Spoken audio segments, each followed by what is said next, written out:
parfois parce qu'on m'a interdit l'école.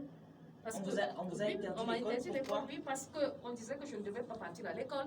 Parce que moi, je veux dire que moi, je suis née dans une famille mixte. Okay. Mon père et ma mère, donc, ce ne sont pas des mêmes communautés. Et ça, c'est un problème. Parce qu'il y a un problème de mœurs qui se pose là. La mère va décider de ce côté, le père va décider de ce côté. Et comme on sait en Afrique, surtout chez moi là-bas, quand tu as une fille, ce n'est pas ta fille seulement, c'est tout le monde. C'est la fille de la communauté. De la communauté, en fait. Et c'est tout le monde qui va décider à l'éducation de cette fille. Et si si tu es un peu, je ne sais pas comment je dis, tu n'es pas forte d'esprit, on peut te détourner à ce que tu fais de mal à tes propres enfants, sans savoir que tu es en train de faire mal. Parce que quand je vois on peut vous manipuler. Manipuler, c'est la manipulation, voilà. Parce que moi, quand je vois ça, je me dis peut-être c'est leur façon et leur manière d'éduquer. Et moi, je dis ce n'est pas une bonne chose. Leïla, on a refusé que vous alliez à l'école. Et comment vous avez procédé? Comme je dis, on a refusé que moi j'aille à l'école. Dans l'autre famille, on a refusé que j'aille à l'école. Mais mon père a exigé. Il a forcé, il m'a appuyé. Je suis allée à l'école parce que moi j'ai fait le collège. J'ai fait le collège d'enseignement technique chez les sœurs. Chez les sœurs, on peut amener chez les sœurs. Moi j'ai fait chez les sœurs catholiques. Et voir ma religion aussi parce que moi je suis musulmane. Et on m'a amené chez les catholiques. Du coup ça fait aussi problème, vous voyez un peu. Et vous êtes musulman, je suis musulman. On vous fait étudier dans une école catholique. Ça veut dire que peut-être c'est pour aller, je ne sais pas. Et tout ça, les retombées c'est sur moi. C'est moi qui subis ça parce qu'il ne fallait pas que d'autres filles du quartier jouent avec moi pour ne pas que je les attire aussi dans les idées là. Vous voyez un peu, vous comprenez ce que je dis? Il ne fallait pas qu'on me laisse aussi avec mes sœurs avant. Donc on vous a isolé, on vous a abandonné, on vous a rejeté. C'était comme mon père qui m'a soutenue. Et quand mon père est parti, il était parti pour un travail ailleurs. Et là, c'est ça qu'on m'a pris, on m'a donné à un homme que je ne connaissais pas et que je ne voulais pas. Un mariage forcé? Un mariage forcé, oui. Vous aviez quel âge, Leïla? J'avais 14 ans. 14 ans. 14 ans, on m'a donné à un homme que je ne connaissais pas et que je ne voulais pas. On m'a amené là-bas, que j'ai fugué, j'ai fait... Vous imaginez maintenant, c'est la violence. Parce que j'ai fugué à l'âge de 14 ans. Donc, tout ce problème-là, par exemple, on peut parler de viol, de ceci. C'était une ouverture. Pour moi, j'étais exposée. Ce n'est que mon Seigneur qui m'a sauvée. Donc, on pouvait me faire tout ça à cet âge-là, parce que c'était à 14 ans. Vous voyez une fille de 14 ans qui fugue un mariage forcé et qui prend le train pour aller retrouver le grand-parent au nord.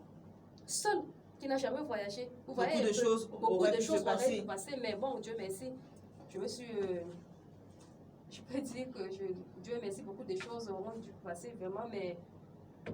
Vous êtes là aujourd'hui, vous êtes toute forte, vous êtes d'ailleurs présidente de cette association. C'est du leadership féminin, Madame Leïla. Oui. Alors, Monsieur Ndida, quand vous avez une présidente qui est une femme, j'ai l'impression que vos rêves sont en train de se réaliser.